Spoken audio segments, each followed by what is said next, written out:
With us now is Rick Dines, Managing Artistic Director for Springfield Contemporary Theatre, and Chris Brommer, Artistic Director for the Springfield Chamber Chorus. So the name of your show, it's Considering Matthew Shepard, which is a true story that some of us do remember when this happened, right? So the first thing I want to ask is, how do you balance telling a story like this that is so deep with still inspiring an audience? Well, the good thing is that most of that work was done for us, because this fusion oratorio, which is a Grammy-nominated piece of music that we are performing, has been performed around the country, and so it's really Craig Johnson, the composer, has done a lot of that heavy lifting for us. He's really written a piece that is very emotionally driven, and there's a lot of emotion to it, but it is extremely hopeful in the way that he tells it, and it's very uplifting by the end of the piece. Okay.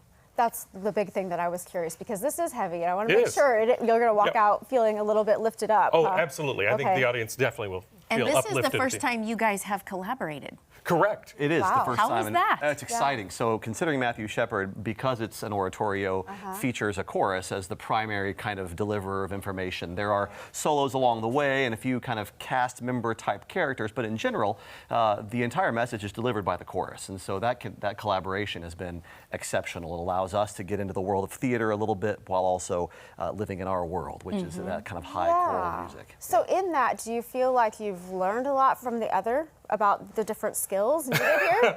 The collaboration is so short-lived, right? We've kind of each done our own thing. I've prepared the chorus on my own, and of course he's built the stage and how that's going to look, and then how the characters are going to interact with each other and some of those kinds of things. And so for the past couple of rehearsals, at least, it's been certainly synergetic, if that's the word to use. Yeah, we kind of only in really the last week and a half kind of pull everyone together to put all the pieces together. For the big event. For the big event. Which is next week on Thursday and Friday evenings. Next Thursday, the 12th of October, is the 25th anniversary of Matthew Shepard's passing. Wow. And so we're doing that to commemorate that. As a matter of fact, today would be the 25th anniversary of his kidnapping and an attack. So, yeah. Wow. Now, as your cast moves through this, especially with some heavy material like this, do you find that they're, maybe bonding differently than if it were lighter material, or does that affect the emotion on set? Yeah, a bit. I mean, there were conversations being had last night towards the end of rehearsal, like very personal conversations about personal experiences and other things that, we were talking about processing through. So the subject certainly gives a vehicle for those conversations to happen. It's really impossible, especially living with this now for the past 3 or 4 months as the chorus has been preparing. It's impossible to go through this without having those conversations almost on a weekly basis. A different part of the work will touch you in a specific way on a specific rehearsal, and all of a sudden a new conversation is started. And we've grown, of course, musically, but also as a chorus, much closer together because of some of those conversations that we not forced to have, but have been given the opportunity to have because of the subject matter.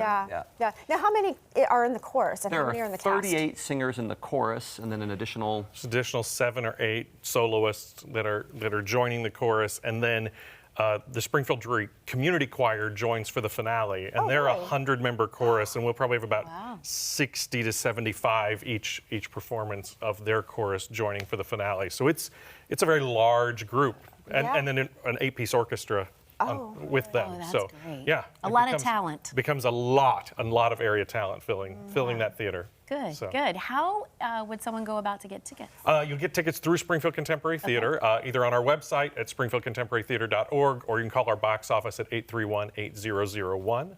And yeah, tickets are available. Tickets are moving swiftly, but we're in the historic Fox Theater. There's plenty of seats, so we encourage people to come out. And the dates again? Are Thursday and Friday, the 12th and the 13th of October. And on Thursday night, like all SCT productions, any Thursday night performance, we offer pay-what-you-can tickets at the door for all remaining seats. Very nice. So there's, Very good. Sounds like it's going to be powerful. Yeah, it's going to be a great evening. And it, like I said, it'll be a great collaboration. It is, and if I can just piggyback at the end here, that excitement of the finale, bringing in that entire large other choir. And the reason we do that, right, is because, yes, this is a tragic event, an emotional subject, but the way that Craig Johnson puts this together, even though you're walking through some very difficult things, by the end of it, it's just so uplifting. Wonderful. You leave feeling just a sense of joy that is hard to contemplate without some of the things that go before it. I needed to hear that. No, That's, I mean, it is that's a just- lot of voices, and coming together sounds very powerful. It is. Yeah. The Thank whole you moment. both yeah. for being here. Absolutely. Yeah. Thank you.